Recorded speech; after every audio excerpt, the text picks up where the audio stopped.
Ceux qui font Monaco sont au micro. Je suis Geneviève Berthy et bienvenue dans le podcast de Monaco Info.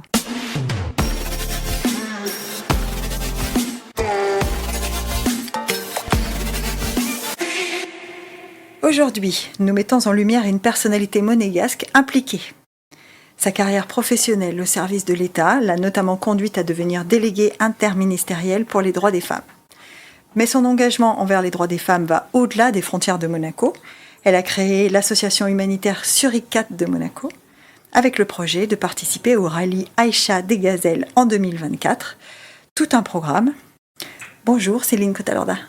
Bonjour Geneviève. Céline, la première question qu'on se pose, c'est quand on compile tout ça, c'est comment on arrive là ? Parce que au départ, tu fais une carrière administrative.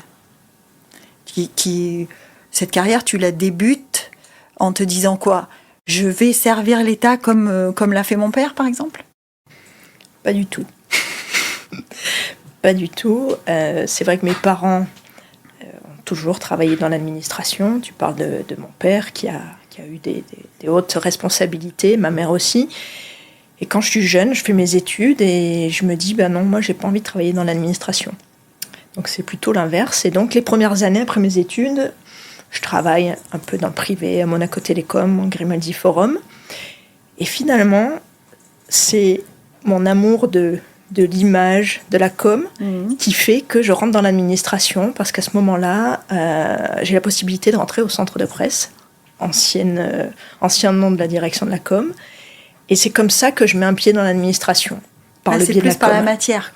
Par le sujet, plus que par fondamentalement une envie de servir le pays. Bien sûr, ça c'est venu après en faisant, avec les opportunités qui se sont présentées par la suite, où j'ai vraiment investi le champ du service public. Et aujourd'hui, je m'en sens vraiment à 100% imprégnée. Mais à la base, je suis plutôt en réaction et je me dis, non, moi j'ai envie de faire autre chose qu'être fonctionnaire. Tu trouvais que c'était péjoratif ? Ça peut l'être. Mais après, encore une fois, aujourd'hui, je suis hyper fière d'être fonctionnaire, hyper fière de servir mon pays et je trouve ça très, très positif parce que porteur de vraies valeurs, porteur de sens. Dans un monde où aujourd'hui, les choses évoluent et parfois pas dans la bonne direction. Donc non, aujourd'hui, il y a un vrai attachement à ce qu'est le service public et l'envie en tout cas d'essayer de le faire au mieux pour mon pays. Quand tu dis porteur de sens, est-ce que c'est ça qui finalement t'oriente à un moment donné sur un choix qui est un choix d'engagement aussi alors c'est un engagement pour ton pays, mais c'est aussi un engagement personnel de se dire un jour je vais me battre, ou en tout cas je vais défendre, parce que c'est pas une bataille non plus, on est dans un pays qui est réceptif à ce genre de valeurs, mais je vais m'engager pour les droits des femmes. Là aussi, ça arrive un peu, il y a des opportunités qui se présentent à toi dans la vie, tu les saisis ou pas, et je dirais il y a une part de hasard, de coïncidence, et en même temps, fondamentalement, je crois qu'il y a une ligne directrice, qui est j'ai envie de faire quelque chose qui résonne en moi. Donc au début c'était la com, c'est ce que j'allais te dire, c'était la télé, c'était ce milieu-là qui me plaisait. Et puis la question des droits des femmes, en fait là aussi elle se présente un peu par hasard. Il y a un contexte international. En 2017, j'entends comme tout le monde parler de MeToo, tout ça. Et puis je sais qu'à un moment donné, le gouvernement réfléchit à créer un comité pour les droits des femmes. Et là au fond de moi je me dis ça, c'est un truc que je ferais bien. J'aimerais bien faire ça me plairait bien. Et puis, fatalité, je rentre un jour je rentre de congé et un lundi matin, on me fait la proposition. Je pense que j'ai réfléchi un quart de seconde. J'ai dit oui de suite. J'ai même pas demandé dans quelles conditions, dans quel truc. Enfin voilà, de suite, c'était évident pour moi. Mais à ce moment-là, c'est pas complètement réfléchi. Et après, quand je retrace le fil, je me dis, oui, ça résonne en moi. Finalement, ce sujet de la place de la femme dans la société, c'est quelque chose auquel je suis sensible peut-être depuis longtemps. C'est une question d'éducation. Ma mère qui a toujours travaillé, qui m'a inculqué. Oui, tu fais partie de cette génération qui a été élevée par des mères qui travaillent, à une époque où c'était pas légion non plus, puisque sans dévoiler les âges de tout le monde, c'est quand même dans les années 70-80, les femmes qui travaillaient, c'était pas non plus la majorité. Oui, et puis... puisque c'est l'époque où toi, tu arrives. C'est ça. Et ta mère travaille depuis toujours et elle continue de travailler jusqu'au bout, puisqu'elle a pris sa retraite il y a quelques années, mais qu'elle reste active en plus. Hein. C'est ça. C'est une femme active, indépendante. Mes parents sont d'une génération qui a vu mai 68. Ils sont aussi, je pense, avec un état d'esprit où même mon père n'est pas du tout dans cet état d'esprit de dire la femme à la maison. Et ma mère, de toute façon, elle n'aurait jamais accepté ça. Et du coup, moi, je suis élevée dans ce contexte-là où je fais des études pour être indépendante, gagner ma vie, choisir ma vie comme je veux. Et ça, c'est hyper important pour moi. Et du coup, finalement, cette question des droits des femmes, en fait, c'était une évidence et ça fait vraiment sens. Ça fait vraiment sens et c'est formidable quand tu as un travail qui te permet d'exprimer et d'être en concordance avec tes valeurs, avec tes aspirations. Après, de dire c'est une bataille, moi je suis d'accord, c'est pas pour moi une bataille, elle n'est pas personnelle, elle est pour la cause en général, et c'est comme ça que je me positionne. Mais bien sûr, c'est vrai, il y a un vrai engagement, il y a une vraie motivation, il y a une vraie implication de ma part, j'espère en tout cas sincère, et j'espère que les gens l'aperçoivent comme ça. Parce que c'est très sincère. Oui, que tu dis, j'espère que les gens l'aperçoivent comme ça. Oui, je pense que si on devait faire un petit sondage rapide, on dirait de toi que tu es engagé. Hein, donc ça transparaît dans les actions que tu mènes et dans la façon que tu as de replacer cette cause. On va pas dire la bataille, donc cette cause, à chaque fois que c'est possible, dans le débat de l'État, ou en tout cas dans le débat public qui anime les grands dossiers de l'État. Donc, quand tu décides, tu dis, j'ai pas réfléchi plus qu'un quart de seconde, moi je suis très admirative, parce que c'est quand même une tâche assez lourde, parce que tu pars de zéro, il n'y avait rien. C'est ça qui est aussi, qui fait envie à ce moment-là, c'est qu'il n'y a rien, il faut tout créer. J'ai une ordonnance souveraine qui fixe les contours, donc on parle d'administration, c'est très administratif, mais voilà, tu as un papier, tu as une feuille de route, et puis après, qu'est-ce que tu en fais ? Ouais. Et là, tu te dis, en fait, j'ai page blanche, et du coup, je peux en faire ce que je veux. Tu t'es sentie libre ? Oui, et je me sens toujours libre, et c'est ce qui est formidable dans mon travail, c'est qu'il y a une liberté, une autonomie qui est rare, précieuse. Ouais. Parce que alors soyons francs, quand de l'extérieur, les gens parlent de l'administration, et tu disais tout à l'heure, je suis fière d'être fonctionnaire, quand on parle d'un fonctionnaire, on n'a pas l'impression d'avoir un travailleur libre ou autonome en face de soi. Donc cette autonomie, tu dirais qu'elle va avec le sens du temps, ou c'est notre administration qui évolue ? Je pense que c'est un peu un mélange de tout. C'est la société qui évolue, l'administration quand même qui se met dans un contexte où on se modernise, et puis après ça dépend des missions. On parlait tout à l'heure de comptabilité, si on fait de la compta ou certaines missions, on a besoin d'ordre, de rigueur, de cadre, et donc ça va peut-être évoluer plus lentement que dans d'autres directions. Tu fais, c'est pas à toi que je vais dire ça, qui fait de la communication. Tu es à l'avant-garde, tu es plutôt sur des choses qui progressent. Ça c'est sûr, mais quand tu parles d'autonomie et donc d'une page blanche, est-ce que tu te dis aussi ça va être possible ? C'est-à-dire que ce que j'imagine va être possible, ou tu te dis ça peut être compliqué ? Parce que ma question en fait c'est, est-ce que la vision que tu avais de la condition de la femme était très en décalage avec la réalité ou pas ? Pas tant que ça. Je me suis beaucoup documentée. Je vais être honnête. Moi, j'étais pas une spécialiste et je le suis encore sans doute pas aujourd'hui. Oui, on a tendance à se sentir spécialiste parce qu'on est femme. Mais j'ai acquis un certain nombre de connaissances, mais au début, je me suis beaucoup documentée et j'ai appris plein de choses.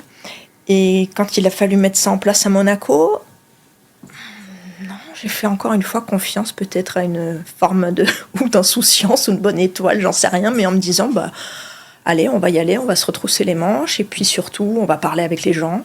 Donc j'ai beaucoup discuté avec les collègues des services administratifs, avec les associations, et ça a commencé comme ça, un échange, être à l'écoute, entendre ce qu'elles avaient à me dire, les demandes, et essayer ensuite derrière d'y répondre, et de rester en fait dans cet état d'esprit-là aujourd'hui, d'être à l'écoute de ce que dit la population, de ce que ressenti en fait. C'est ça.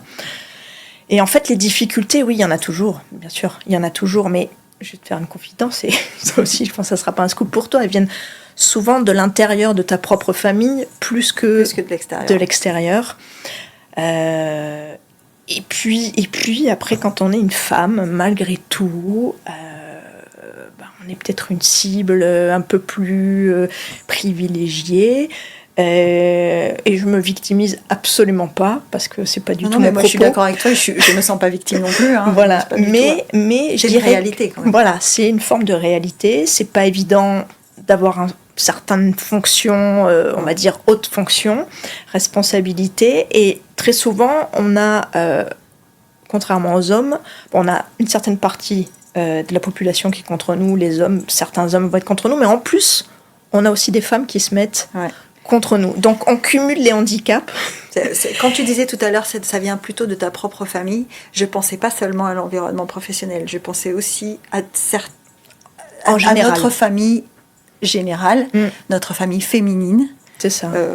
Qui peut aussi par moments se retrouver partagée, en tout cas. C'est ça, c'est ça. C'est vrai qu'il peut y avoir un manque de sororité. C'est un mot qu'on aime bien utiliser, mais en fait qui est très peu appliqué. Qui est très peu appliqué, oui. Non, mais je suis d'accord. Et voilà, très vite la jalousie, très vite, j'en sais rien, l'envie, la critique facile. Alors j'essaye vraiment de me mettre en dehors de ça, mais c'est quelque chose qui peut, qui peut arriver. Dans le cadre de mes fonctions, ça peut arriver, mais moi, je veux vraiment dépasser ça, et je me dis, encore une fois, peut-être je suis un peu naïve, mais je me dis, avec de l'écoute, de la bienveillance, finalement, tout le monde peut trouver sa place. Et j'ai pas la science infuse, loin de là, mais je vais essayer de faire le mieux que je peux avec les gens. Et je me dis, ils vont voir que je suis sincère et que mon engagement est sincère, et ça va bien se passer. Et en vrai, ça se passe quand même très bien. Très bien, oui. Voilà. Du coup, ce que tu laisses entendre, c'est que dans notre société, il y a la fonction, l'encadrement professionnel, etc. Et puis, il y a l'essence personnelle, la nature de ce qu'on est. On dit souvent que notre job est ce qu'on en fait. Tu me dirais que c'est un peu ça. Alors, ce que tu vis aujourd'hui, c'est ça? Ah, complètement. Complètement. C'est complètement ça. Tu y mets ta patte, tu y mets ton caractère, tu y mets tes aspirations. Oui, complètement. Et tu fais des rencontres importantes là, parce que ce que tu es en train de me dire, c'est que c'est une aventure humaine d'abord. Et donc j'imagine que sur ce chemin-là, alors même depuis le début, depuis ton début de carrière, mais tu fais des rencontres importantes qui te permettent de faire des pas. Oui, c'est vrai qu'il y a des rencontres, il y a un réseau qui s'est créé, parce que depuis le début, je suis hyper ouverte. Si on me sollicite, par principe, je vais dire oui, je discute, et puis après, je vois si on peut faire des choses ensemble. Et donc, il y a beaucoup de gens, beaucoup de femmes qui sont venues vers moi spontanément. J'ai rencontré à l'époque une femme qui est formidable, l'ambassadrice du Canada en France et à Monaco, Isabelle Hudon. Maintenant, elle fait autre chose, mais par le biais de sa consul, elle m'a contactée, on s'est rencontrés. C'est une femme super dynamique, et après il y a des rencontres comme ça qui se font au fur et à mesure, et qui te font grandir, qui t'apprennent des choses. Enfin, c'est vraiment ça, une aventure humaine. Ouais, sans vouloir caricaturer, alors du coup, je suis obligée de te poser la question. Et les hommes dans tout ça, ça a été quoi leur accompagnement? Tu as eu des hommes qui t'ont accompagné sur ce chemin-là? Alors déjà, en premier lieu, l'ancien ministre d'État, Serge Autel, l'actuel aussi, bien évidemment, mais en tout cas, c'est lui qui, à la base, celui qui crée le comité. Qui crée le comité, qui l'installe, qui me soutient, qui me dit Céline, c'est super, c'est vous qui allez porter le sujet, on va faire des choses ensemble, allez-y.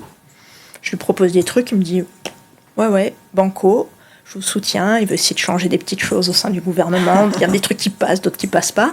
Mais lui, il est vraiment en support. Et le secrétaire général de l'époque, Robert Coll, également, hyper soutien sur le projet, sur le sujet. Et voilà, donc ces hommes-là, je suis obligée de te dire oui, bien sûr, il y a toujours des hommes. On dit qu'il y a toujours une femme derrière un grand homme, mais il y a aussi des hommes derrière derrière les qui gagnent. Ouais, oui, ça, c'est oui, sûr. oui. Et parce que ce sont encore eux qui, en majorité, sont aux responsabilités en 2023. Et donc, voilà, il y a ces hommes-là en interne. Et ouais, non, ils ont été très bienveillants, très moteurs. Ouais, écoute, c'est déjà bien parce que tu dis, c'est quand même eux qui en majorité sont encore aux manettes en 2023. Hein. Est-ce que ça t'agace, cette espèce de caricature de société qui reste aux mains des hommes? Parce que alors quand je dis ça t'agace, moi personnellement, je te dirais, ça me fait sourire. Parce qu'on est plein de bonnes intentions. Et puis après, il y a le déroulement de la vie voilà. Que de toute façon, on a une société où on est mélangé hommes et femmes. Donc, est-ce que tu dirais que tu es dans la situation où tu te dis, bon, il y a encore trop d'hommes, ou c'est caricatural de dire ça? Non, moi, ça m'agace pas. De toute façon, j'ai été élevée là-dedans. Quelque part, pour moi, ça fait partie de de ma culture. C'est comme ça. À la limite, c'est plutôt comment est-ce que je vais naviguer là-dedans, quelle est ma stratégie, comment je peux y arriver. Parce que je sais que fondamentalement, il y a un milieu d'hommes, avec certains qui aujourd'hui portent des discours très ouverts, mais qui, dans les faits, le sont moins. Mais qui, globalement, sont plutôt bienveillants. Voilà, puisqu'on est dans un système, on va dire, plutôt patriarcal, il y a cette bienveillance vis-à-vis de certaines femmes. Enfin, voilà, non, c'est assez amusant. En fait, moi, ça m'amuse plutôt qu'autre chose, parce que des fois, c'est vrai qu'il y a des postures caricaturales, encore aujourd'hui. Ce décalage dont tu parles, comment on le met en œuvre? Parce que c'est bien de dire je prends ça avec de la distance, j'essaye de m'en détacher. Mais au quotidien, comment on fait pour développer ce réflexe-là? Parce qu'on a tous, surtout quand on s'engage dans quelque chose dans une chose dans laquelle on croit, on a toujours cette conviction qui nous rapproche, qui fait qu'au contraire, il n'y a pas ce détachement, il y a plutôt de l'engagement. Donc comment tu allies l'engagement et ce détachement que tu mets? Est-ce que tu as des recettes? Est-ce que c'est ton entourage? Est-ce que ce sont tes passions? Qu'est-ce qui te détache? Non, c'est l'envie de faire. Je vois le but, je vois l'objectif, et c'est l'envie, l'envie de faire, le challenge, d'y arriver. Et voilà, et quelque part, bon, oui, il y a parfois des petites embûches, mais si j'arrive pas à rentrer d'un côté, j'essaie d'une autre manière, et puis après, il y a des trucs où ça marche pas. Alors sur le moment, ça agace un peu, et puis après, on fait d'autres choses, et puis, globalement, quand je fais le bilan, je suis assez fière depuis 5 ans de tout ce qui a été mis en œuvre, et avec finalement assez peu de moyens. Moi, je suis plutôt très fière de tout ce qu'on a fait ces 5 dernières années en principauté pour ce sujet-là, sur ce sujet-là des droits des femmes. Alors, à part ça, à part les droits des femmes, à part t'engager pour les droits des femmes, à part y mettre beaucoup de ton temps, parce que tu disais, je suis très ouverte, tous ceux qui ont envie de me parler, je suis là, donc ça y met beaucoup de temps. C'est vrai. À part ça, et tu fais bien autre chose. C'est-à-dire, il y a bien des choses dans la vie qui te plaisent, qui font que tu passes... Tu voyages, par exemple? Oui, beaucoup, ça, depuis de nombreuses années. Et c'est vrai que c'est une richesse. C'est une richesse, je trouve, les voyages, de voir ce qui se fait ailleurs. Parce que Monaco, c'est tout petit, 2 km². Et c'est vraiment enrichissant de voyager. C'est une passion. Tu dirais que tu es curieuse? Oui. Ou pas? De caractère? Oui, je suis curieuse. Moi, j'aime bien découvrir d'autres cultures, d'autres paysages, d'autres modes de vie. Je suis toujours très contente de partir et toujours extrêmement contente de rentrer à la maison. Parce que justement, à chaque fois... C'est souvent ce que disent les voyageurs. C'est ça. Très, très contente de découvrir d'autres pays. Et puis après, quand l'avion arrive à l'aéroport de Nice, toujours un plaisir de me dire, quand même, ici on a de la chance. On est dans un bel endroit, dans un environnement hyper privilégié. Mais tu ramènes tout ça de tes voyages, ça t'enrichit. Et du coup, tu vois aussi les choses qui nous arrivent dans notre quotidien de monégasque d'une autre manière. Tu relativises ça, parfois. Tu peux relativiser nos petits problèmes quotidiens. Néanmoins, là, récemment, tu fondes une association quand même. C'est vrai. C'est les Suricates de Monac. Explique-moi juste Suricate de Monac que je comprenne. Alors, le Suricate, c'est la sentinelle du désert. Ouais. Et l'adage de l'association, c'est voir, alerter, agir. Comme le suricate qui, dans le désert, se redresse et regarde ce qui se passe et prévient ses camarades derrière du danger. Et donc, en fait, on a monté cette association avec Sylvie Bertrand parce qu'on avait envie d'alerter sur des sujets de société dont on ne parlait pas forcément. Ouais. Et donc, notre première action, c'est de défendre la fondation Panzi, la fondation du docteur congolais Denis Mukwege, prix Nobel de la paix 2018, qui est surnommé l'homme qui répare les femmes. C'est dire que lui aussi, il a un engagement et une action extraordinaire. Donc en fait, il intervient pour aider les femmes... Les femmes excisées, c'est ça. Alors, pas seulement victimes de mutilations génitales, viols perpétrés dans des conflits armés. Et il fait une prise en charge qui est vraiment globale, aussi bien donc physique, mais aussi psychologique, de réparation, de reconstruction intégrale de la personne. Ouais. Et j'avais vu des reportages sur lui il y a quelques années, et j'avais trouvé ça... Alors déjà, là aussi, tu tombes un peu des nues en te disant qu'à notre époque, il y a encore ce type de fléau qui existe, et que tu as un type extraordinaire qui crée un hôpital, qui prend en charge ces femmes, qui essaye de les remettre en état, de les réparer. Et le type, quand même, il y investit lui aussi toute son énergie, il fait tout ce qu'il peut pour ça, et il est menacé quand même dans son pays. Il est menacé de mort, donc il est courageux de faire tout ça. Et voilà, donc moi je suis sensibilisée à ce sujet-là. Et du coup, on se dit, la première action, c'est on a envie de défendre cette fondation. Et comment est-ce qu'on peut faire ? Nous, Suricate de Monac, on est tout petit, on est créé depuis quelques mois. Comment est-ce qu'on peut se faire connaître ? Ou aussi à Monaco, il y a énormément d'associations, en plus à but humanitaire, il y en a beaucoup. C'est là qu'on se dit, pour lever des fonds, on pourrait participer au Rallye des Gazelles. Et pareil, Rallye des Gazelles, ça fait des années moi que j'en entends parler. Je me dis, là aussi, le côté un peu aventureux, tiens, ça me plairait bien de faire ce challenge. Et voilà, et on se dit, le Rallye des Gazelles, ça va nous servir d'appui médiatique, parce que c'est hyper médiatisé, pour faire parler de notre association et faire parler derrière de la cause qu'on soutient de Panzi. Voilà, c'est comme ça que les choses se mettent un peu en place. Voilà. Et tu te dis, quand tu parlais du professeur Panzi, tu disais il est menacé dans son pays. J'ai l'impression quand même, et sans vouloir parler gravement, mais que souvent, ceux qui défendent les causes des femmes sont en danger. Enfin, en tout cas, ils sont toujours menacés.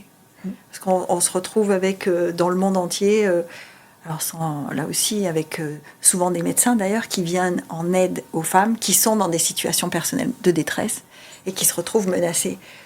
Tu dirais que...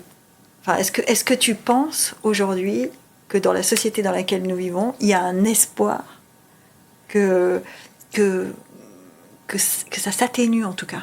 Parce que tu dis, je veux défendre Panzi et la Fondation Panzi, moi je trouve ça fantastique. Et je me dis en même temps, est-ce qu'il y a un espoir qu'on fasse évoluer les choses ? J'espère. Après... Soyons honnêtes, chaque fois qu'il y a des conflits armés, chaque fois qu'il y a des guerres, les premières victimes sont les femmes. Elles sont violées, torturées, enlevées. On le voit vendues. À chaque conflit. Il y a une partie de moi, pour le coup pessimiste, qui dit mais non, ça changera jamais, ça fait partie de la nature humaine. Et puis une autre partie qui dit non mais quand même, c'est pas possible, la société évolue, l'humanité peut quand même aussi évoluer. Je sais pas, franchement, j'en sais rien. Parce qu'on avait toute l'impression, je dis toute parce que je pense que je peux parler au nom de la majorité des femmes, en tout cas au moins de nous deux, j'espère, c'est qu'on avait toute l'impression que MeToo allait changer quelque chose, allait être un déclic pour quelque chose. Et en fait, on a l'impression que MeToo, ça a été un déclic, mais pas à la hauteur des espérances qu'on avait fondées quand même. Parce qu'il y a encore toujours aujourd'hui des dossiers de harcèlement sexuel au travail, des dossiers qui nous font prendre conscience. Et je lisais quelque part que cette année en France, il y a déjà 82 femmes qui sont mortes sous les coups de leur conjoint ou ex-conjoint. Nous sommes au mois d'octobre. Et c'est déjà autant que l'année dernière en un an. Non, c'est vrai qu'il y a un petit côté parfois désespérant, parce qu'on se dit, malgré tous les efforts, on en parle, mais ça suffit pas. Il y a des choses qui bougent pas. Oui, parce que il y a toujours cet avis partagé, hein, là où on a la journée de la fille, on a la journée des droits des femmes, etc. Il y a toujours ces avis partagés de gens qui disent c'est quand même dommage qu'on soit obligé d'avoir une journée. Oui, c'est un peu facile. C'est facile. Oui. Ouais. Oui, parce que c'est un moyen de balayer l'importance du sujet au fond et de dire oui, c'est un peu gadget votre truc. Donc, moi, ben oui, c'est comme ça. Il y a une journée, c'est une journée par an. Mais il faut en parler toute l'année. Mais voilà. Tu dirais tant mieux alors qu'il y ait une journée. Bien sûr. C'est ça que tu dis. Bien sûr. Et on se raccroche à ça et il faut en parler toute l'année. Moi, j'ai envie que ce soit les droits des femmes toute l'année. Non, mais les droits des femmes, voilà. Pas pour qu'il y en ait que pour les femmes, il faut qu'il y en ait pour tout le monde. Mais je veux dire, c'est un sujet qui mérite amplement qu'on en parle toute l'année parce que, comme tu dis, malgré MeToo, malgré une prise de conscience, il y a toujours des femmes qui sont tuées par leur conjoint parce que fondamentalement, il y a un problème d'inégalité ou de sexisme qui fait qu'il y a encore beaucoup d'hommes, c'est pas la majorité heureusement, mais il y a encore des hommes qui pensent qu'ils sont supérieurs à l'autre sexe, aux femmes, et qu'ils ont des droits sur elles. De fait, physiquement, dans un affrontement entre un homme et une femme, c'est rare que la femme physiquement puisse prendre le dessus. Donc il y a déjà ce moment-là où elle est victime. Oui.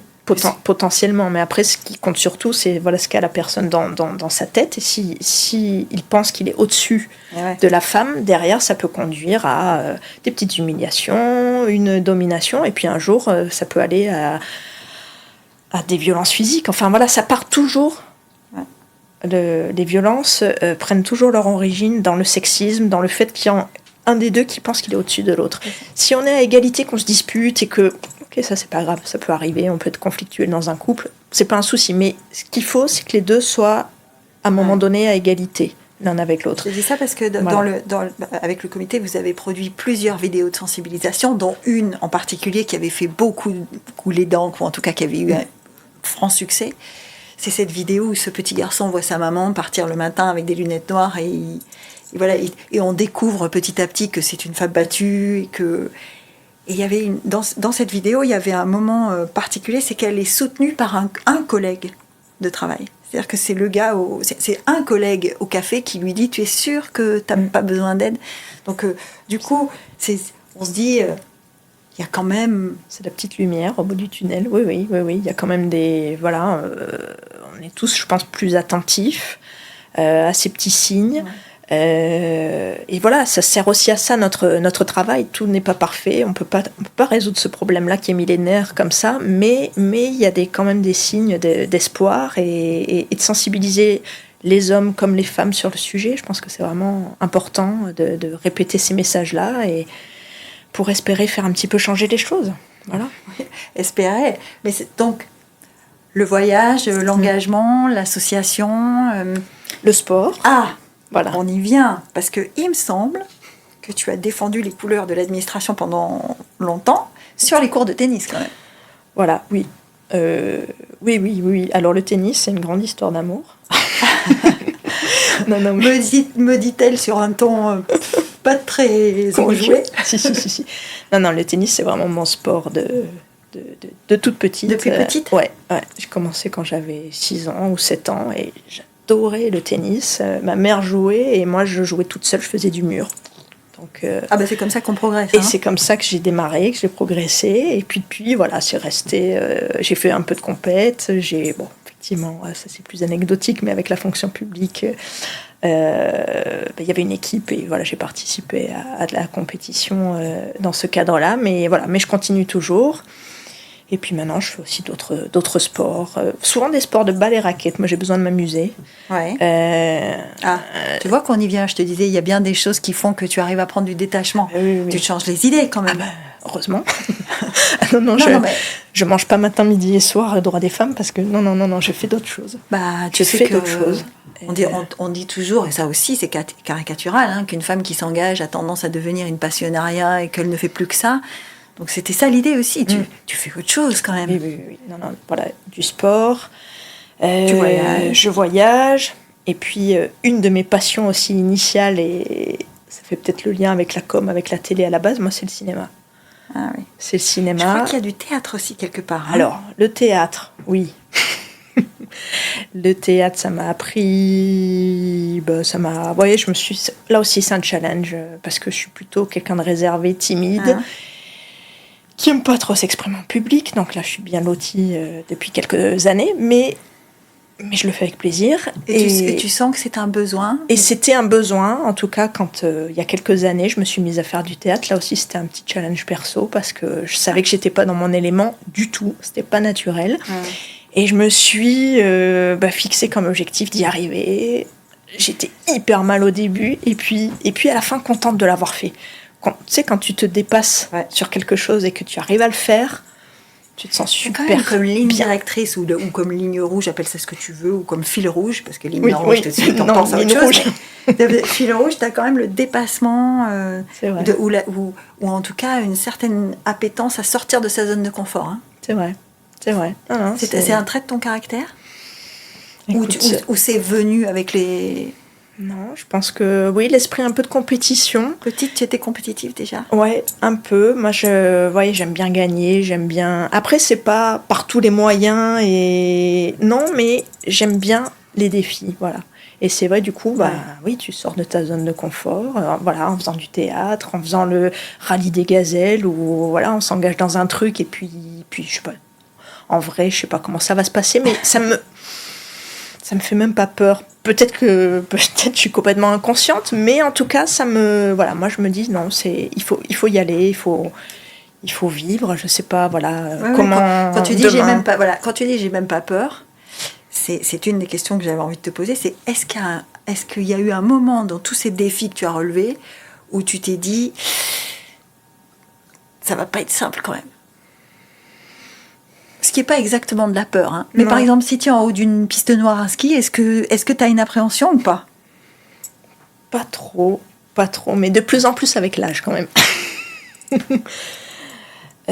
Bientôt, il y a la foire et je faisais beaucoup tous les manèges. Maintenant, je vois plus le danger du manège au cas où il se décroche que... Mais non, Parce que, soyons francs, quand on te voit la première fois, on n'a pas l'impression d'avoir un casse-cou en face. Non, hein. c'est vrai. Voilà. Non, je cache mon jeu. tu caches ton jeu. Alors, quand on n'a pas peur et qu'on a un peu cette envie de défi, etc., est-ce qu'il n'y a pas des moments où on se dit je peux faire le truc qu'il ne faut pas, ou je peux me retrouver dans la situation de trop, ou dans celle que je ne vois pas venir ? Ou jamais.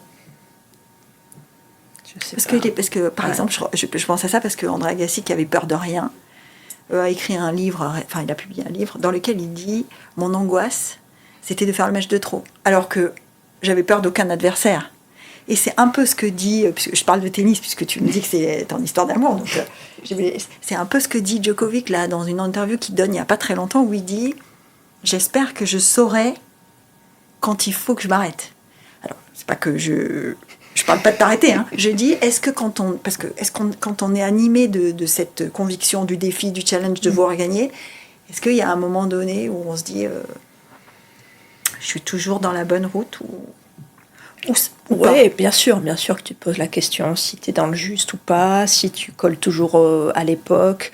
Question d'âge aussi, à un moment donné. Parce que tu parlais de génération, et je pense qu'il y a une évolution générationnelle. Question d'âge sur ces sujets. Que ce soit dans un cadre sportif, il y a bien sûr, et de compétition, une question d'âge qui se pose. Que ce soit dans le cadre professionnel par rapport aux droits des femmes, aujourd'hui, les filles qui ont 15 ans, 20 ans, ça fait une certaine différence avec moi. Et du coup, je me dis, peut-être je suis à côté de la plaque. Enfin, moi, c'est plus de... rester en contact avec la réalité et pas être à côté de la plaque. Voilà, s'il y a une crainte, c'est ça. Et effectivement, peut-être à un moment donné, de me dire, ok, ça va, là j'ai fait mon temps, peut-être il faut passer à autre chose, faire autre chose, et s'engager d'une autre manière, et avoir d'autres perspectives. Oui, non, mais ça, et puis de pas se laisser griser non plus, parce que, on parlait tout à l'heure de défis à relever, de choses comme ça. après, voilà, enfin, moi, j'essaie toujours de garder la tête froide et pas me dire, ça y est, c'est bon, je suis arrivée, là, je suis au top. Et c'est... En même temps, quand on a ton caractère et l'envie du défi, on n'est jamais vraiment arrivé. Hein. Non, parce qu'il y en a toujours un qui attend derrière. Hein, donc, ouais, c'est ça. Donc, voilà, d'essayer de rester, en tout cas, ma vigilance et d'essayer de ne pas prendre la grosse tête, de pas... Enfin, ça va, mon entourage me remet bien les pieds sur terre. Ça, c'était ma question. Pas de souci. Est-ce que ton rapport à ton entourage, donc admettons les copines, les copains que tu avais avant, ta famille, est-ce que avec ce parcours et cette satisfaction, en tout cas cette fierté de ce que tu as accompli, est-ce que les rapports ont changé ou pas ? Non, pas tellement. Ah non, même pas du tout, en fait, avec les amis d'enfance ou que je connais depuis très longtemps. Non, les rapports sont les mêmes. Ils sont super bienveillants, mais en même temps, ils me considèrent comme avant, quoi. Non, ça n'a pas changé. Et voilà, et quand je vois mes parents, je pense qu'ils sont fiers de moi, mais après, voilà, les choses n'ont pas changé entre nous. Est-ce que vous avez des conversations critiques ? Des moments où, parce que la condition de la femme avec un grand C, ou en tout cas la place de la femme dans la société, c'est un débat universel, c'est-à-dire que tout le monde a son avis sur la question. Donc est-ce qu'il y a des moments où, en privé, avec les gens qui sont autour de toi, vous avez des discussions critiques ? Ouais, ça peut arriver. Ça peut arriver, notamment ce côté, tu parlais de... On dit souvent les femmes, d'ailleurs c'est péjoratif, deviennent des passionnariats du sujet, etc. Oui, c'est vrai que j'ai même des copains qui, alors je suis passée un peu de la provoque, mais sont dans le truc inverse, dans le positionnement bien macho. Mais du coup, je trouve que c'est bien parce que ça remet un peu les choses à plat et tu te dis que non, il y a quand même vraiment aussi des gens qui pensent vraiment comme ça sans blaguer, quoi. C'est ça. Non, parce qu'on a un peu voilà. cette vision faussée par une certaine catégorie politique qui a pris la cause des femmes comme un emblème ou un symbole d'une mandature ou des actions qu'ils mettent en place. Donc parfois on a un peu, tu parlais de l'ancien ministre d'État qui te dit allez-y, machin. Est-ce qu'à ce moment-là on se dit, tout le monde pense comme ça ? Ben non. Non. Voilà, t'as aussi le retour des fois à la réalité et non, t'as encore des... Ça te sert ? Ben, bien sûr, ça sert. C'est indispensable d'avoir des regards croisés, d'avoir des gens qui te disent ça va votre truc là. Il y en a marre, on parle que de ça, on peut plus rien dire aujourd'hui, on peut plus... Mais il faut écouter ça. Parce que ça dit quelque chose quand même encore de notre époque. Alors justement, pour qu'on parle de l'époque, parce que tu es délégué interministériel pour les droits des femmes, mais tu n'en restes pas moins une fonctionnaire en exercice, tu es dans l'équipe du secrétaire général du gouvernement. Comment on combine les deux ? Parce que la question qu'on pose souvent aux femmes, c'est comment on combine la vie de famille et le travail. Moi, la question que j'ai envie de te poser, c'est comment on combine cet engagement qui est quand même la majorité et ta responsabilité au sein du secrétariat général, parce que tu es quand même à un poste, tu arrives à un moment de ta carrière administration ou au sein de la fonction publique qui est un poste à responsabilité avec aussi un vrai impact sur les dossiers que tu traites. En travaillant. Oui, ça a l'air simple comme ça, mais... En travaillant, en s'organisant... Non, je vais pas dire un truc désobligeant pour les hommes, mais c'est vrai que souvent les femmes se débrouillent, font plein de trucs sans forcément le dire, sans forcément se plaindre. Et puis on y arrive, on s'organise, on se débrouille, Oui, des fois j'ai l'impression d'être un peu schizophrène. C'est ce que j'allais te demander. Est-ce que c'est facile de faire la part des choses parce que parfois dans un dossier on peut se retrouver au milieu de quelque chose qui sonne différemment de par l'autre. Oui, non, mais c'est vrai que des fois j'ai l'impression d'être un peu schizo, mais en même temps les deux m'apportent. Voilà, et c'est là où je trouve que c'est une force, même si c'est pas toujours évident à gérer, ne serait-ce qu'en termes de charge de travail, en organisation, en temps. Mais après, la partie plus administrative du secrétariat général me nourrit aussi par des dossiers, des fois justement plus froids, plus posés, par des dossiers des fois au long cours. Il y a des trucs qui durent pendant des années, des projets, des choses qu'on doit mettre en place. Et du coup, je trouve que c'est intéressant de s'inscrire aussi dans ce temps long, dans ce temps administratif. Qui est carrément plus long que le temps réel, on est d'accord. Voilà. C'est vrai. Disons-le une bonne fois. C'est vrai, c'est vrai. Mais voilà, donc c'est les deux me nourrissent très franchement. Et justement, tu parlais de voilà, qu'est-ce qui peut me mettre en warning, voilà, comment est-ce que je peux me sentir en alerte sur voilà, pas prendre la grosse tête ou pas. Enfin, les sujets, par exemple, plus administratifs, m'apaisent, me posent et me donnent du coup aussi une autre vision, voilà, plus dépassionnée.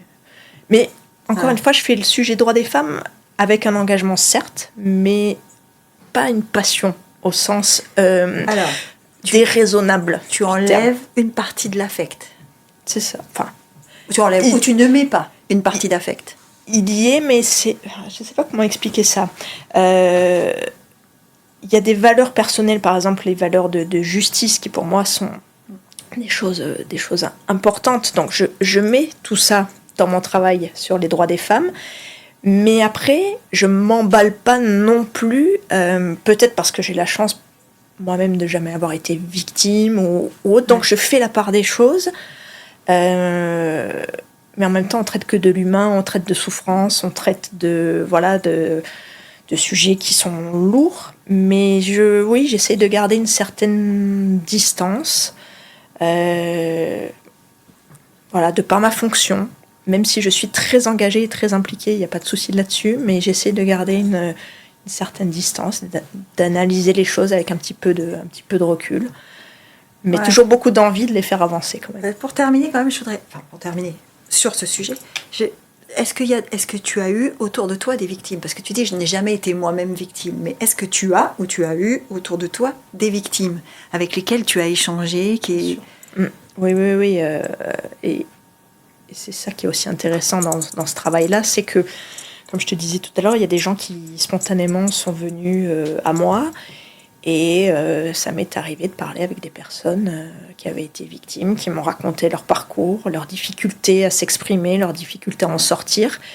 Et c'est hyper important d'entendre ça pour bien traiter le sujet. Après, c'est pas mon travail quotidien. Voilà, moi, je reçois pas les victimes, mais je suis obligée de les entendre et de les écouter si elles se manifestent, bien évidemment, parce qu'on peut pas traiter de ce sujet-là si on connaît pas la réalité du terrain. Voilà. Et voilà. Et c'est vrai, j'ai eu quelques témoignages, qui m'ont frappé. Surtout de personnes dont tu n'imaginerais absolument pas qu'elles sont victimes, parce qu'a priori sur le papier, c'est un peu ça aussi qui est bouleversant dans les droits des femmes et dans leurs conditions quotidiennes, c'est que ça n'est pas toujours ce que montre la photo en fait. Ah oui, c'était vraiment ça. Tu parlais du film avec la femme, l'enfant, et tu n'imagines pas qu'il y a une violence, justement. Ce qu'on voulait vraiment montrer, c'est le côté invisible, le côté aussi honteux, où finalement la femme fait tout pour cacher ce qui lui arrive. Et surtout ce côté, ce que je trouvais frappant moi, c'était ce côté de proximité, c'est-à-dire que ça peut être ta voisine, ça peut être ta voisine, ça peut être la fille que tu croises au café le matin, ça peut être celle qui fait des cours de gym avec toi, ça peut être. C'est ça. En fait, c'est tout le monde. Et c'est pas parce que tu es à Monaco dans un environnement privilégié que ça n'arrive pas. Malheureusement, oui.